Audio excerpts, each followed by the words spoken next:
banned corporations from coming in and siphoning off their water, and which offered the best and highest protection for their aquifer. They also wanted the ordinances to strip corporations of their ability to override the community's lawmaking. We worked hand in hand with them to draft an ordinance, and like Blaine's, the Barnstead Ordinance recognizes that ecosystems have legally enforceable rights, bans certain corporations from carrying out activities the community doesn't want, and lastly, strips corporations of constitutional protections.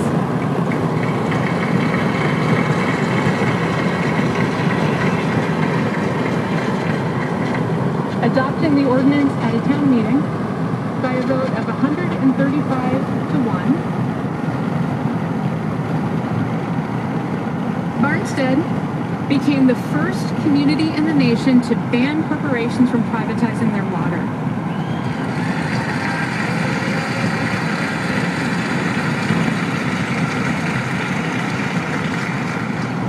Folks struggling to protect their water in neighboring Nottingham soon called the Community Environmental Legal Defense Fund. They wanted an ordinance based on the one written by the citizens of Barnstead.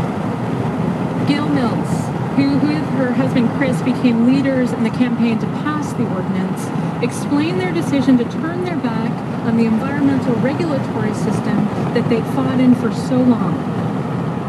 She said, quote, "We have to go out and make our own history and not let others define it for us." End quote. In March of last year, the people of Nottingham made history. They voted to adopt the ordinance at their town meeting, banning corporations from privatizing their water, recognizing the inalienable rights of ecosystems, and stripping corporations of constitutional rights.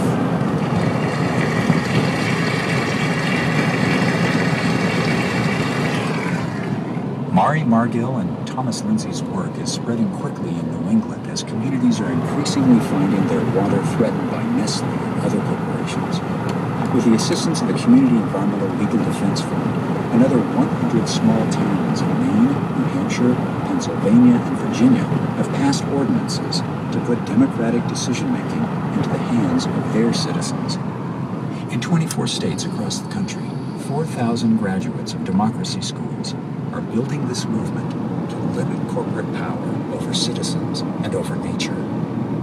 When we return, a small South American country is the first to write Earth Justice into its national constitution. This is Earth Justice, Corporate Rights versus the Rights of Nature. I'm Neil Hart. You're listening to The Pioneers, Revolution from the Heart of Nature.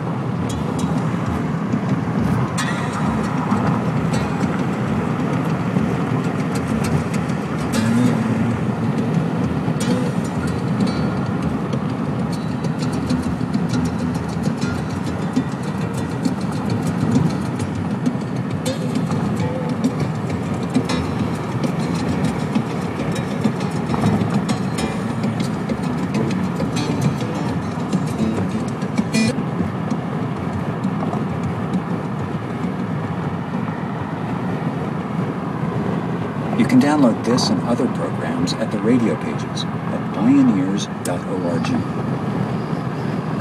In his 2003 book, Wild Law, A Manifesto for Earth Justice, South African environmental attorney Cormac Cullinan asserts that human beings are actually equal members of a planet-wide community that includes the ecosystems that make all life possible. Without clean water, clean air, healthy soil, fertile habitats, and sufficient wildlife, every member of the Earth community suffers, including us. Cullinan advocates for a new body of law to counter the commodification and corporatization of nature. Its first priority, the ecological community in which we live. If nature had rights, might a mountain spring use its legal standing to keep its watershed flowing free? Would a wetlands stop water? What would happen if people could have legal standing on behalf of nature and give voice to the voiceless? Spokane, Washington is the first mid-sized city in the United States with a citizen movement organized enough and strong enough to attempt to rewrite its governance laws to limit corporate control and legalize the rights of nature. Again, Thomas Lindsay. Spokane's an interesting place. It's rural, it's fairly